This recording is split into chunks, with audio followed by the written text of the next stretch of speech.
Well, good evening, Burnham, and welcome to the Lodge Hope of Karachi, number 337, and our lockdown lecture series. This is our 75th lockdown lecture, and it's a great pleasure to have you all along here this evening. As ever, can I remind you of the Grand Lodge of Scotland guidelines on the use of Zoom technology? Please, where possible and bandwidth permitting, leave your video camera running and a recognisable name within the screen. Thank you very much, Burnham. Can I also ask you to sign our virtual tile on our Facebook pages, Bern? It's very much appreciated, and it allows us to build up a little bit of a history of what's happened over the last 75 meetings. 75th anniversaries, they always seem to be quite momentous, Bern, and no less so this evening that this is the first time in the 75 weeks that we've been delivering the lockdown lecture series that I've had trouble confirming the evening speaker, and that was one of the main reasons for the delay in putting out the Zoom details, because I did have 2 or 3 Bern lined up, and it was like Skittles, Bern. When one fell, the next one fell, and I did hope to have a suitable replacement speaker for you, but unfortunately he couldn't do it either. So for the first time, I think, Bern, you're going to have one of the backup lectures. So I'll try and make this as painless as possible for you all, but with your forbearance, I am this evening's speaker for you, and I'm going to talk to you about a character from military history. There's a surprise for you, Bern, with you all know my interests, and quite a remarkable Freemason as well, Bern. So for those, Bern, who were at the Internet Lodge on Sunday evening, I apologise to you because you heard me give this presentation on Sunday evening. However,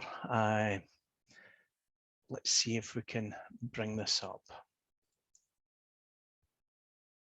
So, Bern, this evening I'm going to present to you and give you an insight into Field Marshal Frederick Slay Roberts, the first Earl Roberts of Kandahar. Lord Roberts of Kandahar was one of those soldier hero types to be found in the pages of one of those Henty adventure stories for public school boys. I don't suppose any of the Bern listening here this evening are old enough to remember the Henty story books, but please have a little Google of them. The readership, that readership was brought up on that traditional diet of bravery, simplistic imperialism, and a sense of the internal greatness of England and English. And as a proud Scot, it always sticks in my craw a little bit, Bern, especially when I'm speaking to a Scottish audience, when we talk about that, the greatness of England. I would prefer to the greatness of Britain and the British, probably, in that description. However, Bobs, to his admirer, and we'll talk about why he came to become known as Bobs later on, Bobs to his admirers, but never to his face, he was arguably the last of the line of professional soldiers whose careers spanned a century of minor imperial wars and skirmishes, and whose personal feats on the battlefields of the British Empire earned them an almost godlike status among the civilian population. Roberts was often called the Pocket Wellington, although he displayed none of that general disdain for the common soldier. Now, I spoke to Sir Alistair Irwin, the president of the Royal British Legion Scotland, about that reference that Wellington had a disdain for the common soldier. And Sir Alistair disagrees with that, and he felt that that came from what was the equivalent of the red top journalism of the time, because some of the comments he made about his frontline troops. But he felt, and he feels, that history shows that Wellington did have a great relationship with the soldiers, similar to the relationship that Roberts had. But importantly for us this evening, Brian, he was also a Freemason. His early life, he was born in Campbell in India on the 30th of September 1832. He was the son of a servant general, Sir Abraham Roberts, who had been born into an Anglo-Irish family in County Waterford in the southeast of Ireland. His mother was born in Edinburgh, Burnham. She was the daughter of Major Bunbury, who was from County Tipperary, so very much an Irishman. He was named Slay. One of his middle names was Slay, and that was in honour of the garrison commander, Major General William Slay. And you can see a picture there of Compor on the left and a picture of his father on the right. At the time, his father was commanding the 1st Bengal European Regiment. That regiment was raised by the Honourable East India Company as a Guard of Honour in 1652. So a long history within the British military, Burnham. The regiment was initially involved in guarding the East India Company's factories along the Hughley River. And in the mid 1700s, it was renamed the Bengal European Regiment. European indicating it was composed of white soldiers and not Indian sepoys.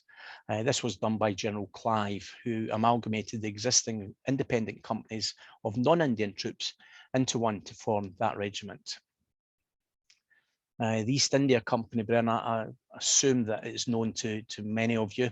We've heard talk of it on the Lockdown Lecture series previously. It was originally formed to trade in the Indian Ocean.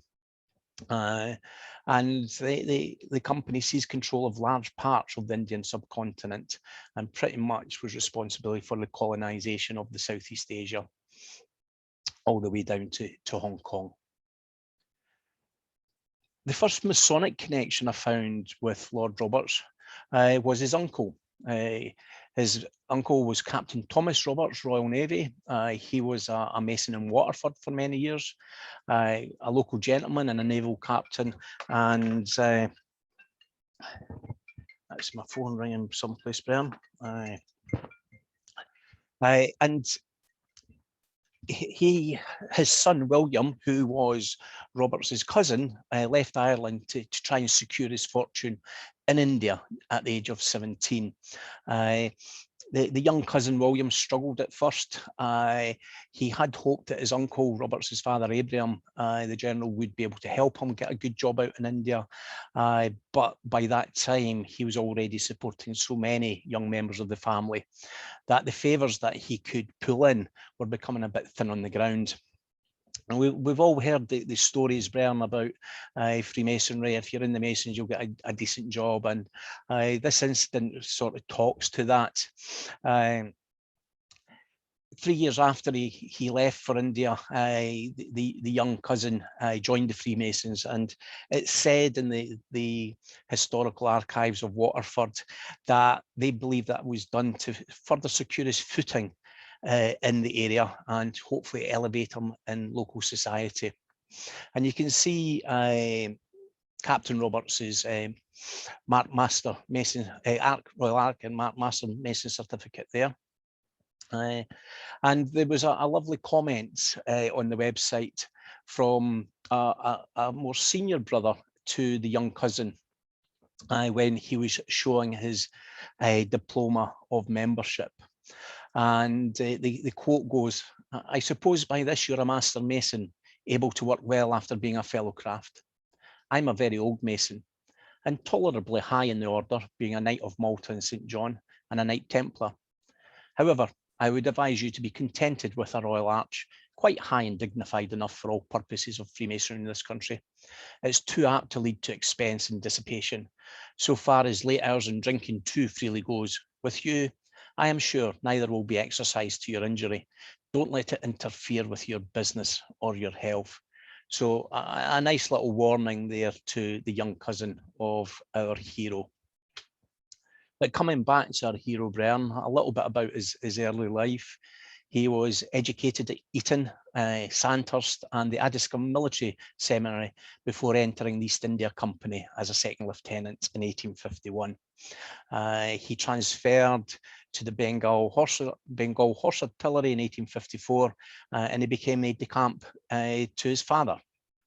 And you can see pictures there of Eton, Sandhurst and Addiscombe. He married Nora Henrietta Bewes in 1859 and they had 6 children. However, only 3 of them survived infancy, Nora, Evelyn and Frederick Henry.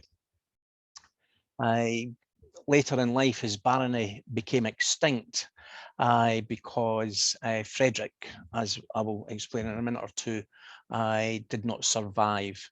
But by the special remainder granted with him, he was succeeded in earldom and viscountcy by his elder surviving daughter Eileen, who was also then succeeded by her younger sister Edwina, who died in 1955. So that's within living memory, Brian, because at that time, normally the baronetcy would fall to only the male line.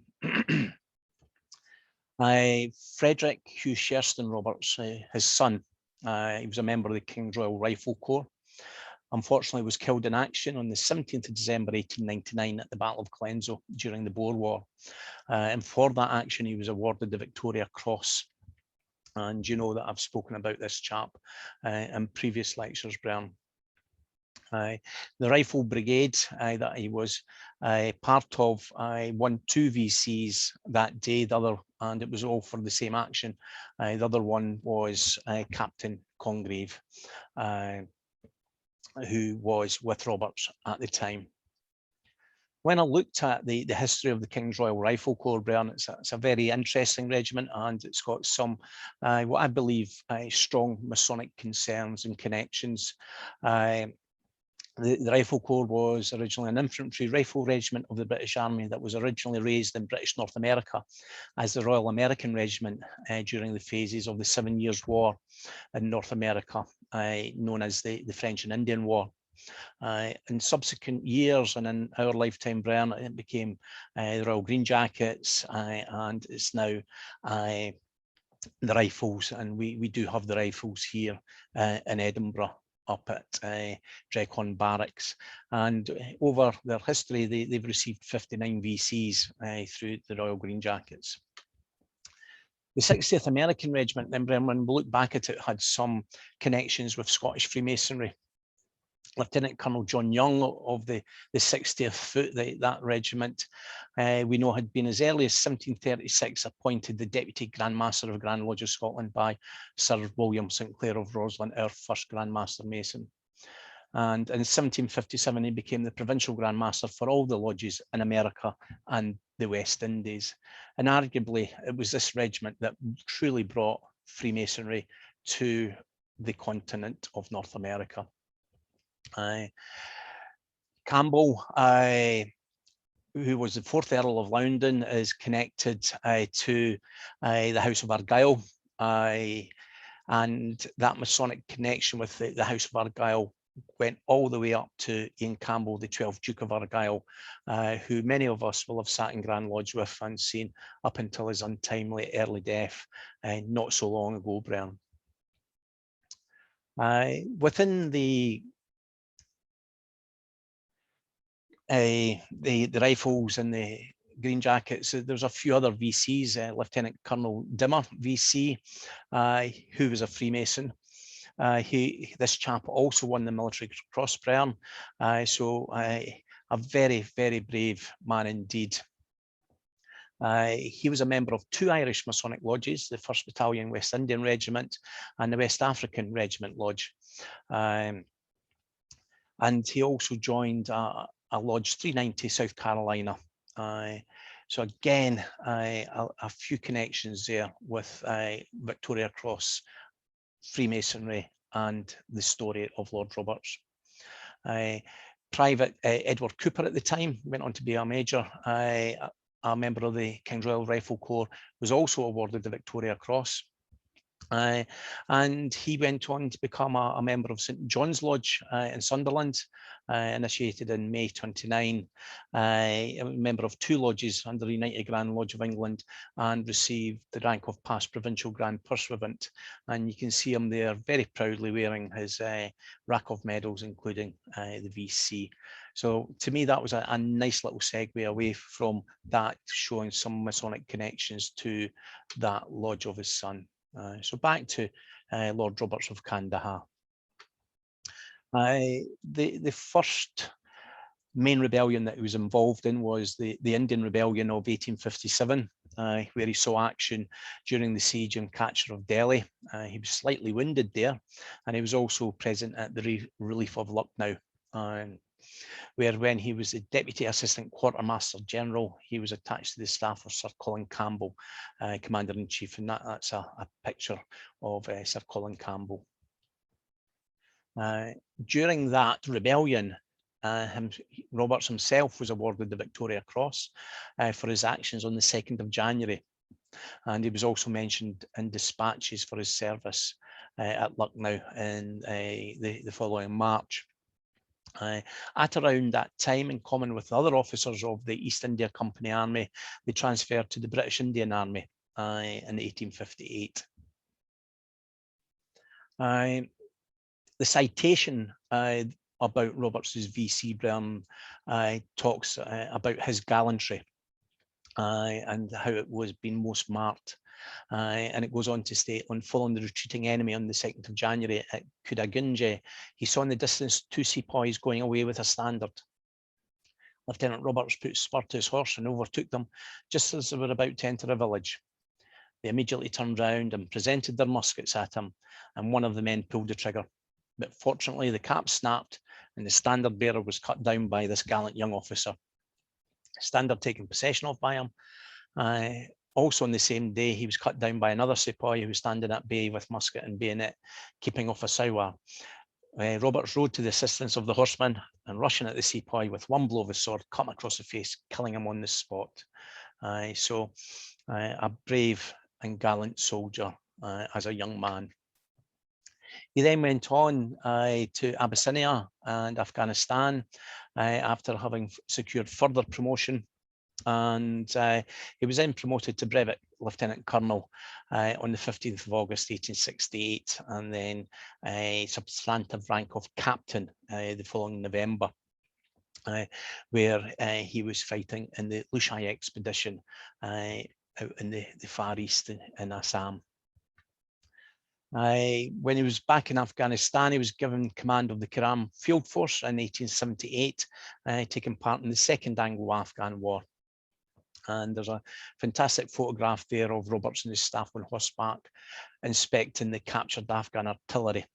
Unfortunately, as we know, Bern, there are still challenges in Afghanistan, and maybe if we look back on history, some of Roberts's modern day contemporaries could maybe take some of the lessons that they learned back then because it's still a bit of a struggle. During his time in Afghanistan, he came across Major George White, another Scottish Freemason, or reputed to be a Scottish Freemason, as is mentioned in the Masonic Illustrated in 1900. We're still to ascertain his lodge, although I know that there's a few people doing some research on that. But the 92nd, the Gordons, took part in that. And that was part of the famous march to Kandahar, where he took his name from. And there's one of the famous paintings of the 92nd storming, which was painted by Richard Ketton Woodville. He was then promoted again and posted to Natal, and became the Commander-in-Chief of the Transvaal province for Southeastern Africa. Further promotion to Lieutenant General. He then went back to India as Commander-in-Chief. Another couple of supernumerary positions, and on the 23rd of February 1892, he was created Baron Roberts of Kandahar in Afghanistan and of the city of Waterford. It was after relinquishing his command and becoming a Knight Grand Commander of the Star of India, he was relocated to Ireland as Commander-in-Chief of the British Forces. Further promotion to Field Marshal in 1895, and created a Knight of the Order of St. Patrick. And it was while in Ireland he completed a memoir of his years in India, which was published in 1897 as 41 Years in India from Subaltern to Commander-in-Chief. Bearing in mind he was born out there, his father served there, and he served a great deal of his service in India. And what's really fascinating about this book, Bern, there was an article in the Masonic periodicals written on the 24th of February 1900, and when you blow it up, it states, "A great book by a great soldier." how good the book is and how great the author's reputation may be gathered in part from the fact that this is the 30th edition. Since the publication of Stanley's In Darkest Africa, there are but 2 works which can be said to have rivaled in popularity that wonderful narrative from the pen of the great explorer Africa. Need we say that we refer to Furthest North and 41 Years in India? Not a few of the world's great workers, men of action and adventure, have proved themselves skillful writers too. Xenophon, Caesar, Napier, Roberts, among men who have wielded sword and pen with equal dexterity. These 4 we will, we think, be always and everywhere eminent. And probably to this day, no other soldier has joined those names of Xenophon, Caesar, Napier and Roberts as a great soldier and a skillful writer. December 1899, Roberts returned to South Africa on the Dunnottar Castle. I just actually visited Dunnottar Castle a few weeks ago with my family. He took over command of the British forces in the Second Boer War, subordinating the previous commander, General Redvers Buller. Now, there's a really lovely story about Redvers Buller. Many put him down about his abilities as a general, but his modern military historians are maybe changing their views on him, as many are on many of those leaders at that time. But Roberts' appointment was a response to a string of defeats in the early weeks of the war, and was accompanied by the dispatch of huge reinforcements. But it's interesting who he chose for his headquarters staff, and he was allowed to appoint military men from far and wide. And of the top 5, Lord Kitchener we know was a Freemason, Frederick Burnham we know was a Freemason, Henderson, Naval Chamberlain, we know wasn't a Freemason, but we all know who he is. And William Nicholson was brought to become military secretary from Calcutta. And that's a picture of him coming off the Dunnottar Castle. When it comes to Lord Kitchener, it's said that from someone looking in, they would not understand why Kitchener and Roberts were so closely connected and how they developed such a good friendship. It was obvious to those that were Freemasons, because they were totally opposite characters, that it was their masonry that brought them together, or allegedly it was their masonry that brought them together. We know Kitchener was initiated almost certainly into the Italian-speaking La Concordia Lodge. He went on to become a member of the Bulwer Lodge, and he was a petitioner for the Drury Lane Lodge. And you can see some of the jewels from those lodges associated with them. Frederick Burnham was an American scout and world travelling adventurer, and it was him who taught woodcraft to Baden-Powell in Rhodesia. He was an active Mason. He rose to become a 32nd degree Mason of the Scottish Rite, and along with Baden-Powell, Burnham really pushed the international scouting movement and is seen to be the father of scouting in America. So another interesting man, and if you can find the book Scouting on Two Continents, I would recommend it to you, Burnham. But coming back to the Second Anglo Boer War, Roberts enters the city of Kimberley, February 1900, and you can see him there atop of his horse. And pretty much after the annexation of the Transvaal was announced, Roberts handed over to his good friend and brother Kitchener, and he returned to Britain at the end of November 1900.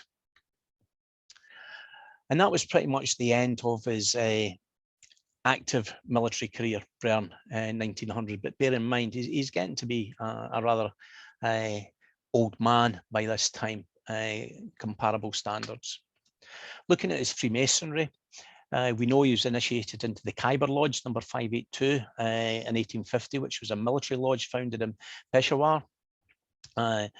We know that the lodge was constituted sometime in 1850, albeit the date is untraceable, but we do know the warrant from UGLE was dated the 7th of September. Peshawar is the capital of Pakistani province of Khyber Pakhtunkhwa, and it's the largest city there. And it's the 6th largest city in Pakistan. And it's also the largest Pashtun majority city in Pakistan. There's some photographs of some of the very impressive buildings that you would find there. What we know about the Khyber Lodge number 582, it was the furthermost north in India. The nearest other lodge was Lodge Charity at Campbell, which was 500 miles to the south. And the lodge dominated the social scene in Peshawar. Its building was used as a place of worship. It was a public library. It was a meeting place as well as a hospital. It was originally part of the district of Calcutta, but a lodge at Campbell, 600 miles, was considered distant to Calcutta, and Khyber was 1,800 miles away, Burnham. And because of that, they felt from their lodge records, it suggests that they received no district honours, as there was little possibility of attendance at quarterly communications. And I found this fantastic photograph, Bern, of the Bern of the lodge taken in 1877. And you can just see it, it looks very imperial. And you can see the hands inscribed names of the Bern there. The next lodge that he was connected to is the Old Wellingtonian Lodge number 3404. And that was a Freemasons lodge founded for Old Wellingtonians of the school, their governors, their masters, officers of the college, both present and past, whether they were already a Freemason or those interested in becoming one. And Roberts was a governor of Wellington from 1899 until his death in 1914. So just on his retirement from active service until his death. And he was made a non-member of the lodge at their second meeting in 1910. The annals of the Old Wellingtonian Lodge tell a lovely story, and I think this is arguably, they can claim to be the only lodge that has 5 field marshals active in their records. They were Garnet Joseph Wolseley, Paul Sanford Methuen, the Duke of Kent, the Duke of Connaught and Strathearn, and Lord Roberts himself.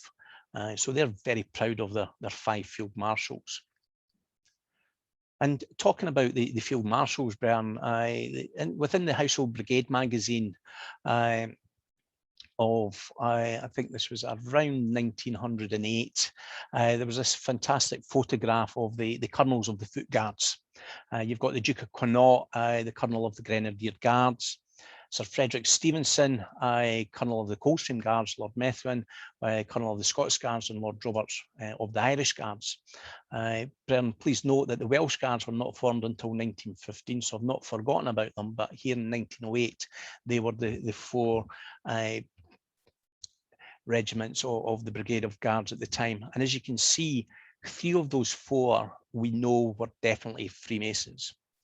But as I said earlier, Bren, I gave this presentation at the Internet Lodge on Sunday evening, and one of the Bren phoned me afterwards, and he believes that Sir Frederick Stevenson was potentially initiated into St John's Lodge number 715 in Calcutta in 1851. There was a Frederick middle name Stevenson initiated into that lodge. The timings are correct, so we're going to do a little bit more digging, but I hope to be able to find that those 4 colonels of the Foot Guards were all Freemasons. An interesting story of note within the Old Wellingtonian Lodge was that His Highness Prince Maurice of Battenberg, the 40th and youngest of Queen Victoria's grandchildren, was initiated into the lodge by special dispensation. Grand Secretary acted as Worshipful Master, and the Grand Director of Ceremonies as a junior deacon. Unfortunately, the Prince died of his wounds early on in the First World War. And he was the first member of a royal family to die in the Great War. And you can see his headstone, a standard pattern Commonwealth War grave there. That is out on Deep Salient. The next lodge that Roberts had a connection with was Aldershot Army and Navy Lodge. The Duke of Connaught and Strathearn, who we've just talked about as one of the 5 field marshal, was the master of that lodge for 44 years, Bram. Imagine being master for 44 years. It's, the 2 years that I've done at Lodge Hope of Karachi seems a long time, but 44 years, who knew? But I think as he was a royal, he was probably master in name, and the deputy master did all the work. But he convinced Roberts to affiliate to the lodge, and as we're probably well aware of the Masonic career of the Duke of Connaught and Southern, one of Queen Victoria's, I think it was the 7th son of Victoria, as a lecturer in its own right. Coming closer to home though, Roberts has a connection with Lodge of Edinburgh, Mary's Chapel, number 1. And you can see from this article in the Freemasons Chronicle of the 8th of December that an emergency meeting of the lodge was held, where there was a motion that Lord Roberts and Captain Hearn be made honorary members of the lodge.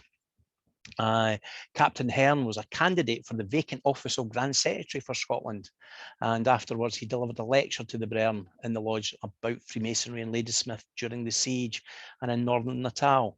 And Ken, maybe that's Ken Wallace, I know you're here this evening, maybe that's something we can dig out of the minutes of number 1 to see what was actually said. On the 9th of August, Lord Roberts, along with Lieutenant General Archibald Hunter, who was the General Officer commanding Scottish Division and the Governor of the Castle, entered the lodge room of Mary's Chapel, and they were met by the Tyler, who was Sergeant Major Tulloch of the Gordon Highlanders. And one of the reasons that this story is really special, Brian, because the Sergeant Major had served under Lord Roberts on that famous march to Kandahar in 1880. He then took his obligation and was proclaimed and presented with his Certificate of Honour membership. What they didn't know when they entered the lodge, they knew about Lord Roberts becoming an honorary member, but they didn't know that Lieutenant General Hunter would also become an honorary member that evening. He was proposed by the Right Worshipful Master, and he duly accepted. And those two famous generals joined Lord Kitchener as an honorary member of number 1.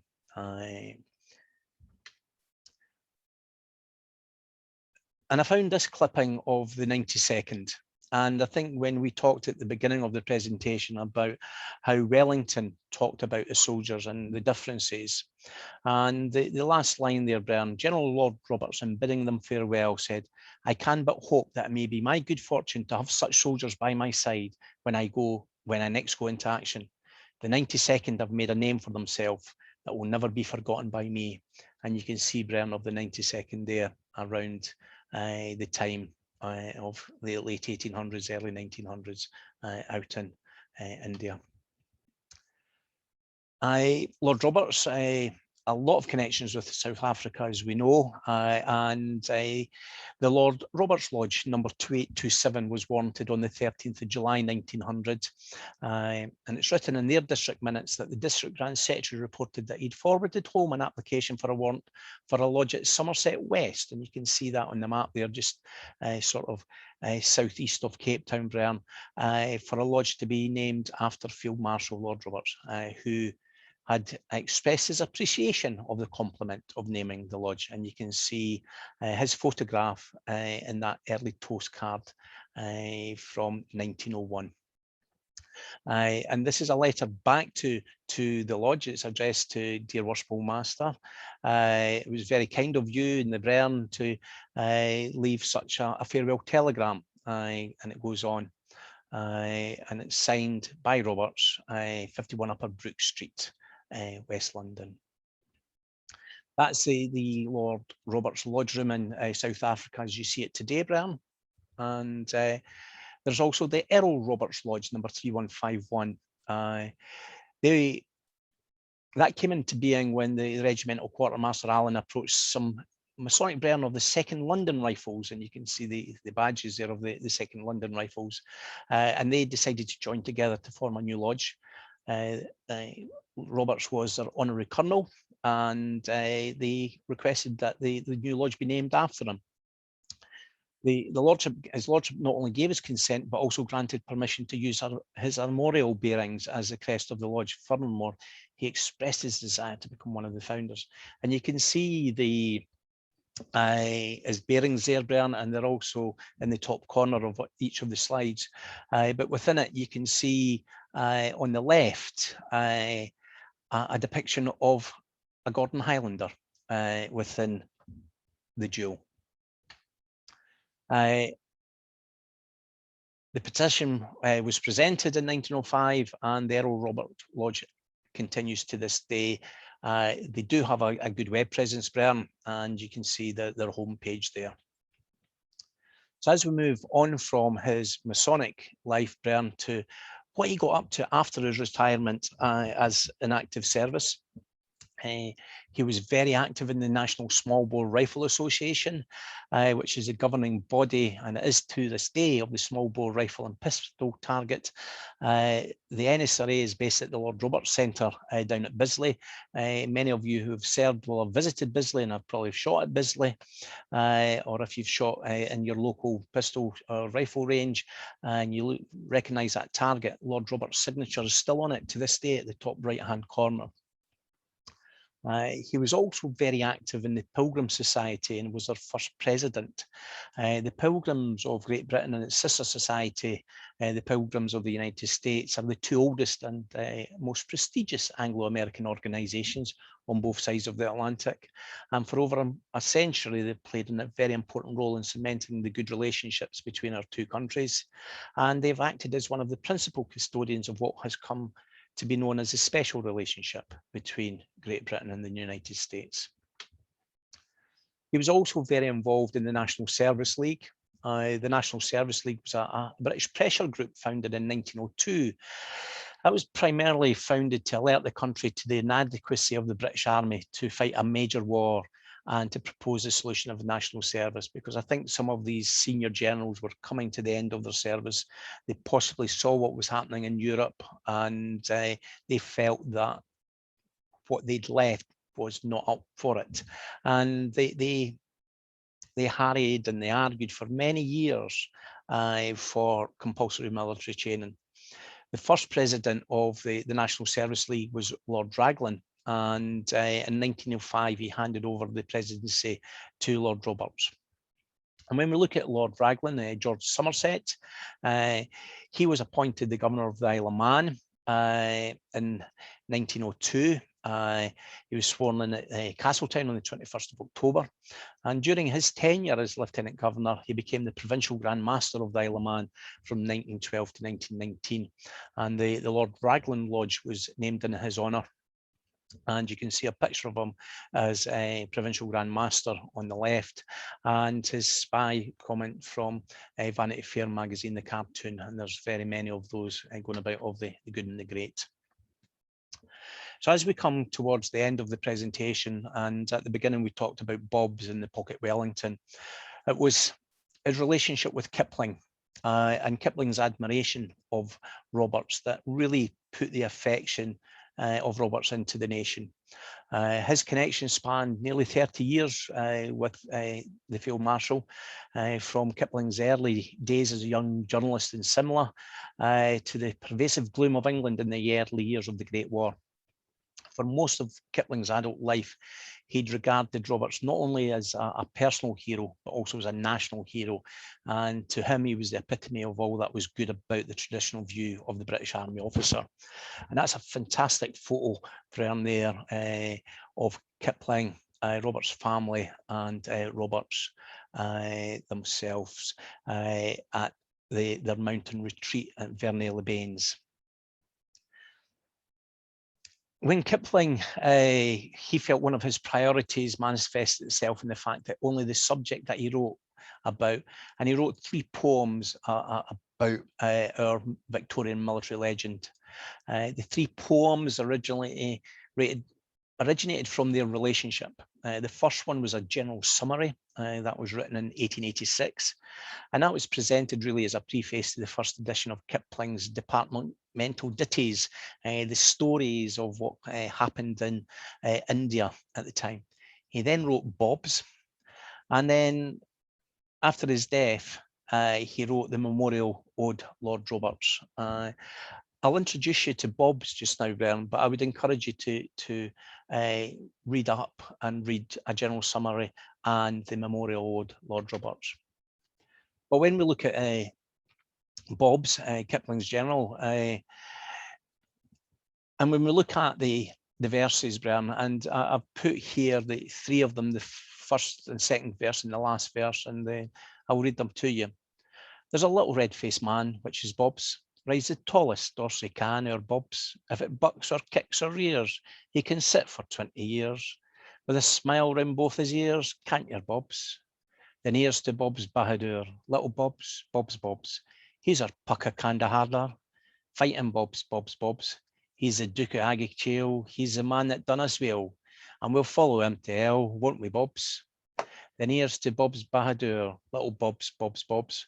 Pocket Wellington and Arder, fighting Bobs, Bobs, Bobs.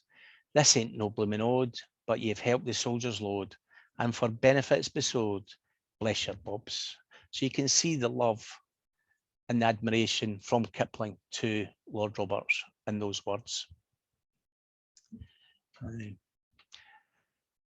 Kipling, as we know, wrote many things. We know he was a Freemason, initiated in the Lodge Hope and Perseverance at Lahore in 1886 with special dispensation due to his age, but he's written many Masonic stories and connections.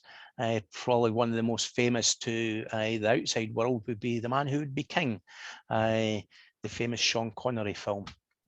But his Masonic writings are many: The Mother Lodge, The New Cut Ashlar, Banquet Night, The Palace, If, In the Interests of the Brethren. And we've all heard the words of There Was Rundle Station Master and Beasley of the Rail. I won't go through that one, Brian, because you're all very well aware of it. So as we come to the end, Brian, Lord Roberts of Kandahar, there are many memorials to him. You can see the famous blue sign where he lived in his retirement. And when he did pass to the Grand Lodge above, he was still being active, Brian. He died of pneumonia at St. Omer in France on the 14th of November 1914, whilst visiting Indian troops on the Western Front in the early days of the Great War. And it's important to recognise that he was visiting Indian troops, Brian, because he had such a great love and connection and respect to those troops that came from the Indian subcontinent and helped the Empire. It's interesting to note that he also had 3 services after his death: one at the headquarters in France where he died, one at his home church in Ascot, and then the big one at St. Paul's Cathedral. The 2nd Mountain Battery were involved in the procession on its way to St. Paul's and may have been the unit just in front of the coffin in this photograph. But the actual pallbearers on this journey were high-ranking generals, including his good friend and brother, Lord Kitchener. Sidney Lowe wrote of him, through the long years of peril and of strife, he faced death oft, and death forbore to slay, reserving for its sacrificial day the garnered treasure of his crowned life, so saved him till the furrowed soil was rife, with the rich tillage of our noblest dead, then reaped offering of his honoured head, in that red field of harvest where he died with embattled legions at his side. So he's basically saying there, Brian, it was fitting that after a long and illustrious and brave and noble career, he died among those that were looking after us and saving us from what was ahead. And you can see there, Brian, him lying in state. And he was one of only 2 royals to lie in state, Brian, at Westminster in the 20th century. The other being Winston Churchill, and he was given a state. He was the other one who was given a state funeral. And you can see from the Sphere magazine there, Brian, the service at the St. Paul's Cathedral. In Horse Guards, there is a statue to him, and there is an exact replica of that statue in Calcutta, which was sculpted by Harry Bates. Brian, as ever, I've pulled this presentation together from a variety of sources, a lot of reading and a lot of research, and my thanks go to everyone listed here that have helped bring this to you this evening. And I hope that I've given you an insight into one of our nation's most favourite soldiers and Freemasons, a man of his time. And I would encourage you to, if you've got the time, to read some of the books that are in front of you. Thank you, Brian.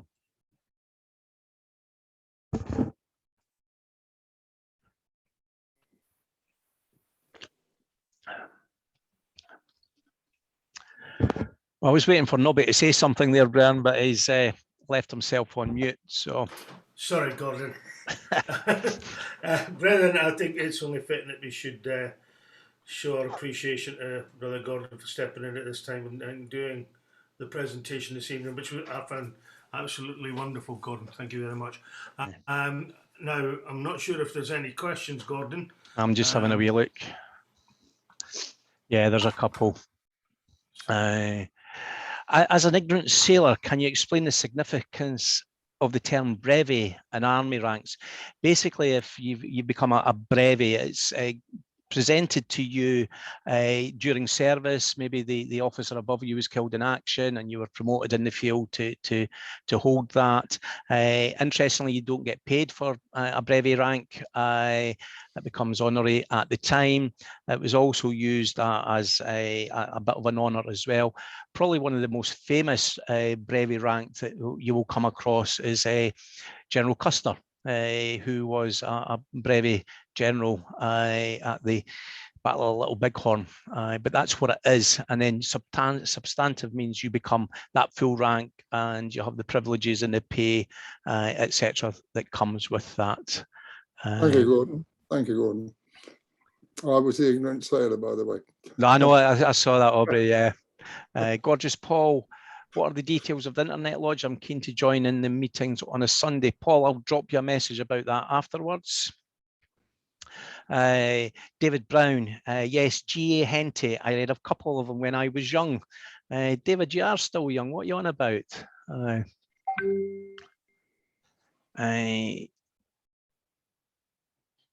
Charles.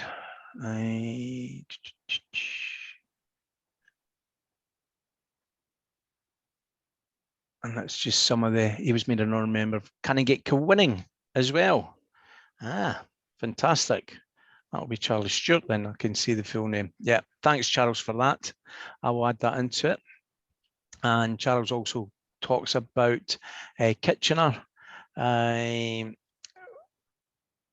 Kitchener was on the cruiser HMS Hampshire on a mission to Russia, west of the Orkney Islands. At 1940 hours and in a force 9 gale, the ship hit a mine laid by the German submarine U-75. He was lost with all his staff and 643 crew who were drowned or subsequently died of exposure. There were only 12 survivors. U-75 was sunk on the 31st. December 17, Kitchener was initiated into Freemasonry, and he was made an honorary member also of Lodge Canongate Kilwinning on the 22nd December 1898, just over 3 months after his victory at the Battle of Omdurman. His handwritten letter accepting the invitation to be made an honorary member dated 9th of December was headed Sardaria, Cairo, and amended by hand with at sea. Subsequently, a letter with a date line 17th of March 1899, handwritten by his ADC, acknowledged receipt of the diploma of honorary membership. Both letters are in the Lodge archives. Fantastic, Charlie. Brilliant. I'll not go into all that stuff. And I don't think there's any other questions. So, Brendan, thank you for coming along this evening. We do have a real speaker next week, and he is confirmed, and it is Brother Alec Craib, who is well known to many of you, and he's going to come to talk to us about his mother lodge, Lodge of Inverness, St John number 6. It's a very interesting history of that very old Highland Lodge. So, Brian, I would encourage you to come along next Tuesday evening to do that. We do have presenters booked up to the end of August, Brian. However, you will appreciate that I put a bit of a survey out on the Facebook about what we do with the future of this lecture series. And Bernard, I was overwhelmed with the response, and thank you to those who all replied. And the overwhelming desire is for this to continue on a weekly basis. I'm not going to promise that we can continue this on a weekly basis, Bernard. What I will promise that we will continue the lecture series in some format. But first of all, I want to understand what the heads of orders decide on Wednesday and what is then disseminated down to us about the immediate future of face-to-face meetings. But if we do continue in the same climate that we are in today, we will continue with the weekly lecture series, and I will be coming to some of you out there who have not yet spoken to fill up September and October and November, Bern. And for some of those who have previously spoken as well, because I just saw Ian McIntosh smiling at me there. So we'll get Ian back at some point. So that's the plans for the future, Bern.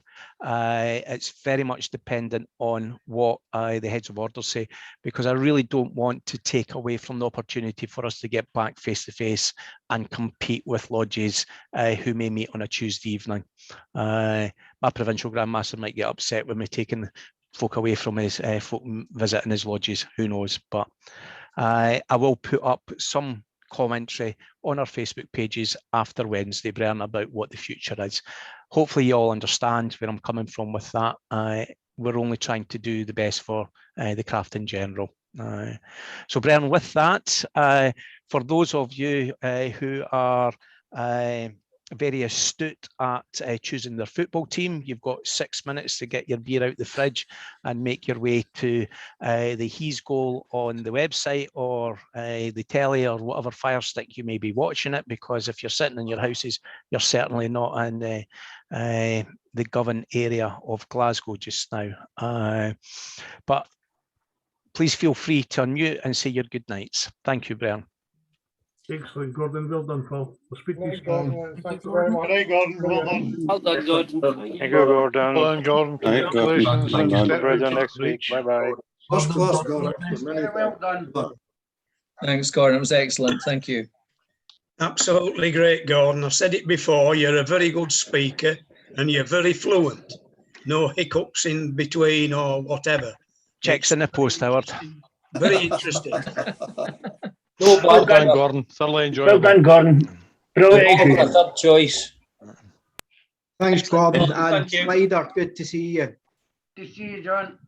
Right. Thank you, Right. Gordon. Miss you at the weekend, buddy. Enjoyed that. Thanks very much. Yeah. All right. Well done, Gordon. Well done. Thanks, Bern. Gordon, it was a really cracking lecture. I thoroughly enjoyed it. Thank you. Cheers there. And it's still Oh. lecture, Gordon. Thanks very much. Cheers, man. I'll give you 5, Bern.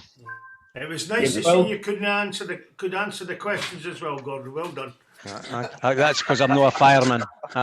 He's not here. Well done, Gordon. Really enjoyed it. Good night. And 4, Take Bern. care, one and all. Cheers. And 3. Excellent, Gordon. Very Good night, good. brethren. Take care. Good night. And See you next week. Good night, and brethren. 1. Thank you, Bern, from the Lodge Home for Karachi.